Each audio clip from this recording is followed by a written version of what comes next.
الحمد للہ رب العالمین والصلاة والسلام علی سید المرسلین وعلی آلہ واصحابہ اجمعین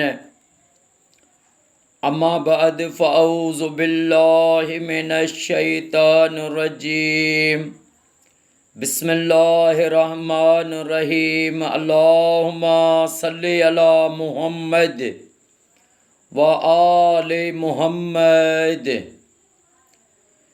میرے آقا کریم حضرت محمد مصطفیٰ صلی اللہ علیہ وآلہ وسلم کا پاک فرمان ہے، قیامت کے روز میرا وہ امتی مجھے سب سے زیادہ قریب ہوگا جس نے دنیا میں سب سے زیادہ مجھ پر درود پاک پڑھا ہوگا۔ سبحان اللہ، لبیک یا رسول اللہ۔ حضرت سلطان محمود غزنوی، اس نے اپنے جو اس کے خادم تھے ان کو کہا کہ چوری ہو گئی ہے، تم ان چوروں کو ڈھونڈو۔ اب وہ نکلے، بہت کوشش کی لیکن انہوں نے چوروں کو نہیں پکڑ سکے، کامیاب نہیں ہوئے ان کو پکڑنے میں۔ تو سلطان محمود غزنوی نے کہا تو اچھا اب میں ان کو پکڑوں گا۔ تو بادشاہ سلطان محمود غزنوی نے کیا کیا، منہ پہ نقاب ڈالا اور خود نکل پڑے۔ چلتے چلتے چوروں کے پاس پہنچ گئے۔ جب چوروں نے ان کو دیکھا تو وہ گھبرانے لگے، تو ان کو اس نے کہا کہ گھبراؤ نہیں، میں بھی تم جیسا ہی انسان ہوں، گھبراؤ نہیں۔ تو وہ پھر انہوں نے چوروں نے یہ سمجھا کہ یہ بھی پھر ہماری طرح چور ہوگا، کہہ رہا ہے میں بھی تمہارے جیسا ہوں تو یہ بھی چور ہے۔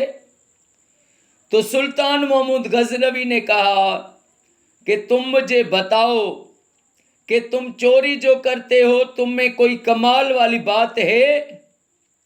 اس میں ایک چور نے کہا مجھ میں کمال والی بات ہے۔ اس نے کہا کون سی؟ اس نے کہا جو جانور ہیں نا، میں ان کی جو ہے وہ جانوروں آواز نکالتے ہیں، میں ان کی وہ آواز کو سمجھ جاتا ہوں کہ یہ کیا کہہ رہے ہیں۔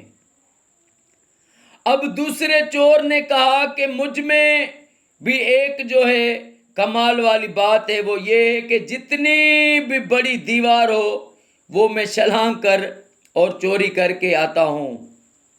پھر تیسرے نے کہا کہ مجھ میں بھی جو ہے بڑی جو ہے ایک کمال والی بات ہے کہ میں سونگھتا ہوں تو مجھے وہ بدبو سے پتہ چل جاتا ہے کہ اس گھر میں اتنی دولت ہے۔ اب چوتھے نے کہا، چوتھے کی باری آئی تو اس نے کہا مجھ میں بھی کمال ہے۔ تو سلطان محمود غزنوی نے کہا تجھ میں کیا کمال ہے؟ وہ کہنے لگا مجھ میں یہ کمال ہے کہ اگر میں کسی کو رات کے ٹائم نقاب میں دیکھ لوں تو اس کو میں صبح کو پہچان لوں گا کہ یہی وہ بندہ تھا۔ اب سلطان محمود غزنوی نے ان کو کہا کہ پھر مجھ میں بھی ایک کمال والی بات ہے۔ اب انہوں نے کہا تجھ میں کون سی ہے؟ تو یہ کہنے لگے کہ مجھ میں یہ کمال والی بات ہے کہ کسی انسان کو پھانسی آ رہی ہو، میں صرف اپنی داڑھی کو تھوڑا ہلاؤں تو وہ پھانسی سے بچ جاتے ہیں۔ اب یہ سب نے اپنے اپنے کمال والی بات کی۔ اب سلطان محمود غزنوی نے ان کو کہا کہ چلو چوری پر چلتے ہیں۔ ایک جگہ پر گئے، ایک چور نے کہا کہ اس گھر میں خزانہ ہے، وہ بادشاہ کا گھر تھا۔ دوسرے نے کہا کہ یہ دیوار میں چھلانگ کے چلا جاؤں گا۔ تیسرے نے کہا کہ جو جانور بھی آواز نکالے گا وہ میں سمجھ جاؤں گا۔ چوتھے نے کہا اگر کوئی نقاب سے میں دیکھوں تو اس کو میں دن میں پہچان لوں گا۔ اب انہوں نے چوری کی، اب واپس آئے جہاں پر یہ رکے۔ اب سلطان محمود غزنوی نے سارا کچھ دیکھ لیا، آ گئے اور ان کے پاس جو ہے سپاہی بھیجے، ان کو بندھوا دیا۔ اب یہ عدالت میں فیصلہ پہنچا. جب عدالت میں فیصلہ پہنچا تو ان پر چوری ثابت ہو گئی. اب قاضی نے کہا کہ ان چاروں کو پھانسی پر لٹکا دو. تو بادشاہ سلطان محمود غزنوی نے فرمایا کہ ان کو ایک بار مجھ سے ملاؤ، میرے پاس بھیجو. جب اس کے پاس آئے تو ایک چور دیکھ کے اس کو کہنے لگا کہ آپ اپنی اب داڑھی کو ہلاؤ نا، وقت آ گیا ہے، ہمیں پھانسی سے بچاؤ. تو سلطان محمود غزنوی حیران رہ گئے کہ کیا اس چوروں میں کتنی بڑی ایک بات ہے، تعجب میں آ گیا. اب سلطان محمود غزنوی نے ان کو پھانسی سے بچایا. جب پھانسی سے بچایا تو بادشاہ نے ان کو کہا کہ جتنی بھی تنخواہ کہو گے میں تمہیں دوں گا، تم میرے پاس جو ہے نوکری کرو.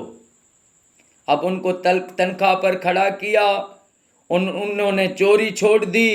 پھر ان کو اپنے مرشد کے پاس لے گئے، حضرت ابو الحسن خرقانی رحمت اللہ علیہ کے پاس لے گئے. ان کے ہاتھ پر بیعت کروایا اور ان چوروں کو پھر ان کو اللہ والا بنا دیا. واہ واہ. نیک سالے صحبت را سالے کنند، تالے صحبت را تالے کنند. اچھوں کی صحبت اچھا بناتی ہے، بروں کی صحبت برا بناتی ہے. ایک اللہ والے کی صحبت میں ایک نیک بادشاہ نے ایک چوروں کو جو ہے ان کو راہ راست پہ لایا. اللہ پاک ہمیں ساری زندگی اپنے کریم آقا پر درود پاک پڑھنا نصیب فرمائے. اللہ پاک معصوم علی اصغر علیہ الصلوۃ والسلام کے صدقے میرے آقا کی امت کو تفرقے بازی سے قیامت تک بچائے. ساری دنیا میں جہاں بھی مسلمان رہتے ہیں اللہ سب کو یہ سعادت دے کہ وہ اپنے گھر میں لاکھ درود پاک پڑھوائیں. السلام علیکم ورحمۃ اللہ وبرکاتہ.